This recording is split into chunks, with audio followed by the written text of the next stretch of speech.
અને સાંભળી લે, આ મણિબેનની સાડીમાં જે થીગડા છે એ એના બાપની સચ્ચાઈના છે, એની બાપની ઈમાનદારીના થીગડા છે, એટલું યાદ રાખજો. હું ધારું તો હારામાં હારી સાડી પહેરાવી શકું એમ છું, પણ મારો દેશ હજી ઊભો થાય છે, મારો દેશ હજી ઊભો થાય છે, ગુલામીમાંથી બહાર નીકળ્યો છે. અને સૌથી પહેલો 1857નો વિપ્લવ થાય એની અંદર ગુજરાતી તરીકે સૌથી પહેલો કોઈ હોય ને તો એ આણંદના ગળબરદાસ પટેલ હતા સાહેબ. પછી બાકી બધા આવ્યા, પણ સૌથી પહેલા ગુજરાતમાંથી કોઈ ગયું હોય તો એ પણ પાટીદાર સમાજના ગળબરદાસ પટેલ હતા, જેને કાળી પાણીની સજા આપવામાં આવી. અને હિંમત કોને કહેવાય? મારો એ પ્રસંગ હમણાંથી બહુ ફરે છે.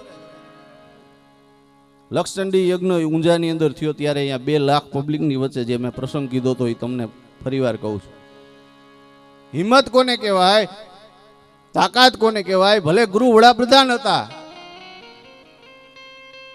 પણ આજુબાજુના દેશ પણ એનાથી ફફડતા હતા. ભલા માણસ કે કદાચ સરદાર જો કોઈ હુકમ કરે તો પૂરું થઈ જાય.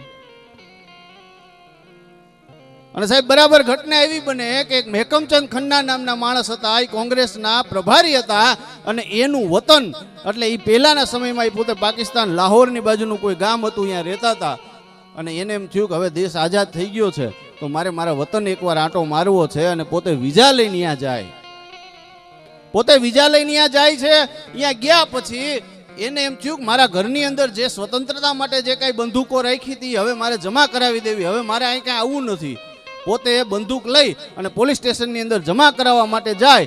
એ ગયા એટલે પોલીસે એને ગિરફ્તાર કરી લીધા અને એને એમ કીધું કે આ તો ભારતમાંથી આવેલો છે અને આપણા માટે આ નુકસાનકારક છે, આપણા દેશ માટે આ દેશદ્રોહી છે, એમ કરી અને એમને પાકિસ્તાનની જેલની અંદર પૂરી દેવામાં આવે. અને ત્યાંથી પોતે મેકમચંદ ખન્ના છે એ વડાપ્રધાન નહેરુ ઉપર કાગળ લખે કે મને અહીંયા પૂરી દેવામાં આવેલો છે, ખોટી રીતે પૂરી દેવામાં આવેલો છે, તો મારા માટે મને છોડાવવા માટેની કોઈ કાર્યવાહી કરો. અને સાહેબ ત્યારે એ સમયે નહેરુ સાહેબ જોજો કાગળ લખે છે, આ દેશનો વડાપ્રધાન કાગળ લઈ અને એક એન્થની નામના માણસને મોકલે છે. કારણ કે એ સમય એવો હતો કે હિન્દુને મોકલે તો કદાચ મારી નાખે અને મુસલમાનને મોકલે તો રોકી દે, એટલા માટે એને ક્રિશ્ચિયનને મોકલવામાં આવે. એન્થની નામનો એક માણસ કાગળ લઈ અને પાકિસ્તાનની અંદર જાય અને ત્યાંના લિયાકત અલી ખાન એ સમયના વડાપ્રધાનને મળે, એ કાગળ આપે. એટલે એણે એમ કીધું કે આ મામલો અમારો નથી, આ તો તમારે જે તે રાજ્યમાં જવું પડે. એ રાજ્યમાં જાય, રાજ્યમાંથી પાછા એને જિલ્લામાં મોકલે, તાલુકામાં મોકલે. 3 દિવસ સુધી એને ફેરવે અને એ એન્થની પાછો આવે.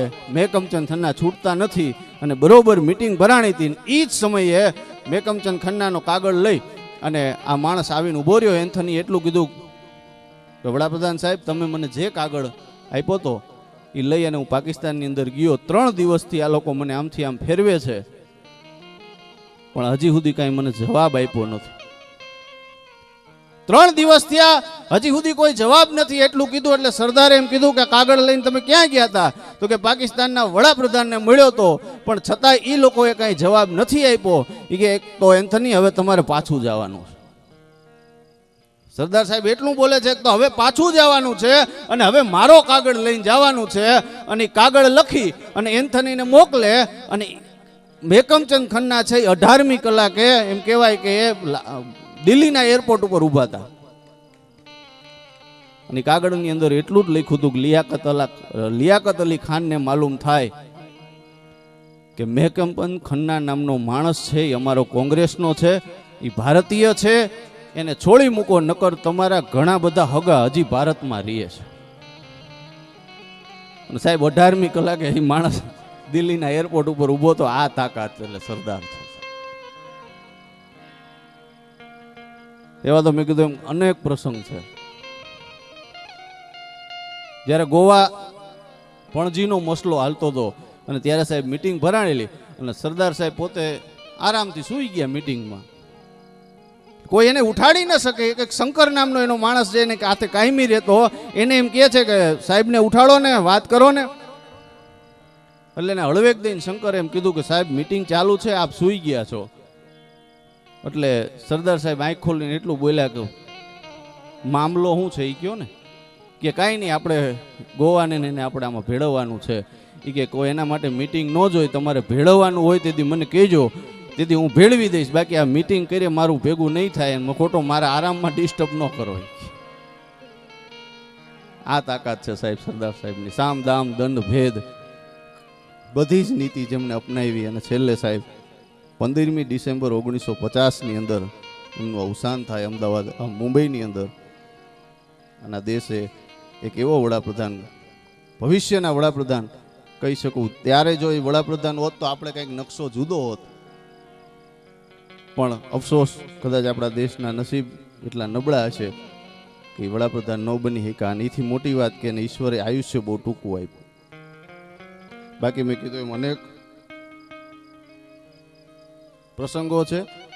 નકર ખરેખર આ તો વાત ઈ કરી એમ, સરદાર વડાપ્રધાન હોત તો અમેરિકા વાળા અહીંયા હોત, અહીં ભૂરિયા રિક્ષા હલાવતા હોય, થોમસ ને પીટર ને. હાય 5 રૂપીસ રહ્યા છોકડી નામનામાં સર્કલ.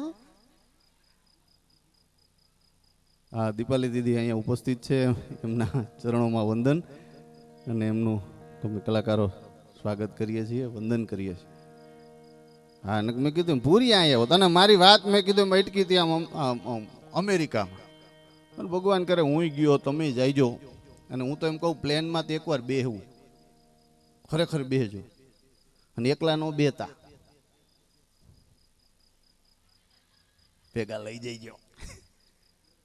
અને આમ બરોબર આમ એક પાત્ર હોય, હરેક પુરુષને ગમતું જ હોય. ઓલો માલ્યા તો હકે લઈ ગયો, એર હોસ્ટેસ એવું. આમ આમ તમને જો સલાહ કરે ને એને આપણી હગી હાળી ન હોય, ભાઈ લેશો એ એવી રીતે કહે ને, ત્યાં તમારે ઘરના કોણી મારીને કહેવાનું, જો આમ દે તો ઘરે ટકીએ. ખરેખર વિદેશ તો જાવ. અને મેં વાત મારી આમ આ લગ્નની હાલતી હતી હમણાં. હું જ્યાં રહું છું ને, મારે આમ 3 માળનો એપાર્ટમેન્ટ, નીચે એક પતિ પત્ની રહે, વચ્ચે અમે 2 માણા રહી, અમારો ઉપરનો માળ ખાલી. એટલે અમારો નહીં હોય. હા તો હા, તે નીચે પતિ પત્ની રે એમાં કાંઈ વાંધો નતો સાહેબ. રોજ સાંજે 7 વાગે એટલે ઝઘડો શરૂ થાય. કારણ કે ઓલા બેને જે કાંઈ સોસાયટીમાંથી સાંભળ્યું હોય, 7 વાગે ઓલો બિચારો ઓફિસથી આવે, એ ભેગું ચાલુ કરી દે. અને ઓલાને બેક તો ઓફિસમાંથી માથાકૂટ થઈ હોય, ત્યાંથી માંડ ઘરે છૂટ્યો આવ્યો હોય, અને ત્યાં રોજ 7 વાગે એટલે ઝઘડો થાય સાહેબ. આવું 1 વર્ષ હાલ્યું, 1 વર્ષ પછી બે નો બાઈ જાય. બોલો, નો ભાઈ જાય મારા ઘરના ગોટે સડી ગયા. મને કે પૂછી આવો ને કેમ નહીં બાઈ જાવ. મેં કીધું આજ તને શું વાંધો, શાંતિ રાખીને, સારું છે આજ શાંતિ છે. તો સાહેબ અમે 2 જણા આમ સવારના પોરમાં મારે સ્કૂલે જવાનું, એટલે હું ગેલેરીમાં ઊભો અમે 2 માણસ બ્રશ કરતા હતા. એ બ્રશ કરતા હતા ને ત્યાં ઝઘડવાનું શરૂ થયું સાહેબ. હટાહટી હો, 2 માણસ બાદ હતા. અમે ગેલેરીમાંથી એની ગેલેરીમાં જોતા હતા, એ નીચે રહી, અમે ઉપર. એટલે આમ નીચેથી અમે એમ જોતા હતા. એમાં વળી શું થયું ને, તે ઓલા પતિએ એની પત્નીને ફડાકો મારી લીધો. આવું કરાય નહીં, ઓલા ભૂલ કરી. એક ફડાકો માર્યો તો એની પત્ની ઊંચી આંગળી કરીને કહેતી હતી, મારી નાખો, કાપી નાખો, કટકા કરી નાખો. ઉપર મારો ધણી જોવે છે. તમે સમજી ગયા, હું નતો સમજો. હું નીચે જઈને કેવું, મેં કીધું બેન આગ તમારા ઘરમાં લાગે, ધુમાડો મારી આવે, આ રહેવા દો. ખરેખર અરે પૂછું, પુરુષ જેઠાલાલ જ છે. હરેકના દિલમાં બબીતા હોય જ છે. આ તો કોઈ કહેતું નથી, અમે કહી દઈએ, કારણ કે અમારે ક્યાંય ભેગા આવ્યા. એટલે મોજથી મેં કીધું એમ રહેવાનું, મોજથી દાંત કાઢી લ્યો, કારણ કે કાલની કોઈને કાંઈ ખબર નથી. તો પછી આનંદ કરો ને યાર. કારણ કે તમે શું કેટલું જીવા એ મહત્વનું નથી, કેવું જીવા એ મહત્વનું છે. લોકો તમને યાદ કરવા જોઈએ કે યાર ભલા માણસ, ઓલો માણસ હતો એ વયો ગયો હોય. બાકી તો હમણાં 2 જણા વાતો કરતા હતા કે શું થયું, કે કાંઈ નહીં, બાપા ગુજરી ગયા, કે સારા કામ કર્યા તો કે એ જ કામ કર્યું, ગયા એ વયો ગયો, એ જ સારું થયું એમ. કામ મને કે બૂચ મારું જતો. હવે આમાં શું તમે કરી લ્યો, છોકરાએ સાંભળી લેતા હોય. એના કરતાં સાહેબ જીવન એવું હોવું જોઈએ. અને હું તો કહું હાહુ વહુ બાંધવું જ નહીં કોઈ દી. ખરેખર મારી બાજુમાં એક હાહુ વહુ રીએ, બોલો રોજ સવારમાં ડખો થાય, ભગવાન જાણે શું હોય. અને હું મારી વાત પેલા વચ્ચે 1-2 વાતો છે ને મેં મૂકી હોય, પૂરી કરી દઈશ, ચિંતા ન કરતા. હા, મારી હગાઈ ગોંડલમાં થઈ. હા, લઈ લઉં લ્યો ને, પેલા હગાઈ થાય ને.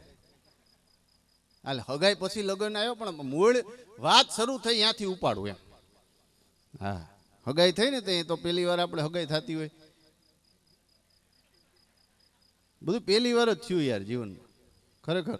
હા તે હગાઈ થઈ એટલે મેં વળી ત્યાં તો સીયુજી મોબાઈલ આવતા, હવે તો આ તમારે બધાને સારા આવી ગયા, પણ ત્યાં તો ઓલા ડબલા આવતા મેં વળી એને ફોન આપ્યો, મેં હાલે રાતે વાત કરીશું ગાંડી. હવે બધે બકાન ગાંડીને એવું કહે. હા તો મેં વળી ફોન આપ્યો તો મને કે ફોન નથી જોતો, તો મને કે આપણે કબૂતર પાડશું. મેં કીધું હે, હવે મેં કીધું આપણું માન ગોઠવાનું કાંઈ વિરોધ કરાય નહીં સાહેબ. ખરેખર કબૂતર પાડ્યું હો, અને કબૂતર પાડ્યું, ચિઠ્ઠી લખી દઈએ, કબૂતરના ડોકમાં બાંધી દઈએ, કબૂતર ઉડતું ગોંડલથી રાજકોટ આવે, હું ચિઠ્ઠી ખોલું, વાંચું, હામી લખું, કબૂતર ઉડતું ગોંડલ. આવું 6 મહિના મસકલી હાલ્યું. હા એક દી ખરેખર કબૂતર આવ્યું, ચિઠ્ઠી ન આવી, મેં ફોન કર્યો, મેં કીધું આ કબૂતર આવ્યું, ચિઠ્ઠી કાં ન આવી? મને કે મિસ કોલ હતો. એટલે આ તમે ક્યાં, અને હગાઈ અને લગ્નનો ગાળો છે ને સુવર્ણ કાળ છે. હગાઈથી લગ્નનો વચ્ચેનો જે સમય છે એ સુવર્ણ કાળ હોય, એ પછી તો બધાને અનુભવ છે જ. પણ આ સ્પેશિયલ બહેનો માટે તમને સાચું લાગે તો જ તમારે તાલી પાડવાની. તમને જે વસ્તુ કીધી હોય એ માયલું લગ્ન પછી કાંઈ ન હોય.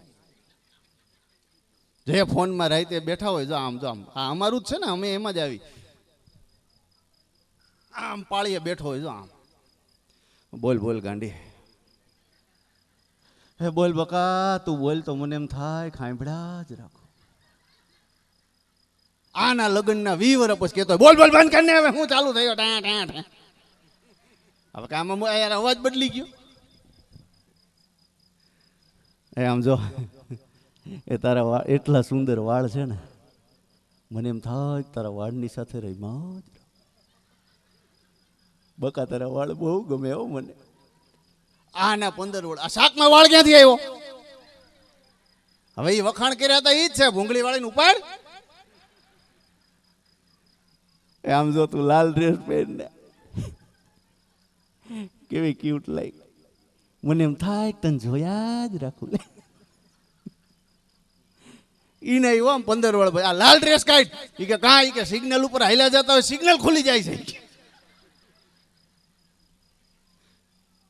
અને બજારમાં નીકળી તો કેમ કે તારો મોટો ને, આ મોટો કાલ સમજાય. આમ જો તું મને યાદ કરતી હતી તો ઓલી પાસે એમ કે લેતી તમે યાદ કરતા હતા? હા કે આમ જો તમે ચાંદામાં દેખાશ તું. એટલે કીધું કોડામાં ક્યાં અમાસ છે, જોતો ખરો. એ તું ચાંદામાં દેખાશ. તે ઓલી કે સામે પાછી ન પડે. એ આમ જો, એ હું છે ને આજ મગ સાફ કરતી હતી, તે મગમાં દેખાણા. એ ઘઉં સાફ કરતી ઘઉંમાં દેખાણા, ને રોટલી કરતી રોટલીમાં દેખાણા. આપણને એમ થાય ધણી છે ધનેડું છે. હા આનંદ છે. હું કોઈ કલાકાર નથી સાહેબ, એટલું યાદ રાખજો. કલાકારો તો અમારાથી મોટા સામે બેઠા હોય છે. આનંદ તમારી અંદરથી આવે છે. હું તો ખાલી બોલું છું યાર, અંદર તમારી અંદર આનંદ તો પડેલો જ હતો, હું ખાલી ધૂળ દૂર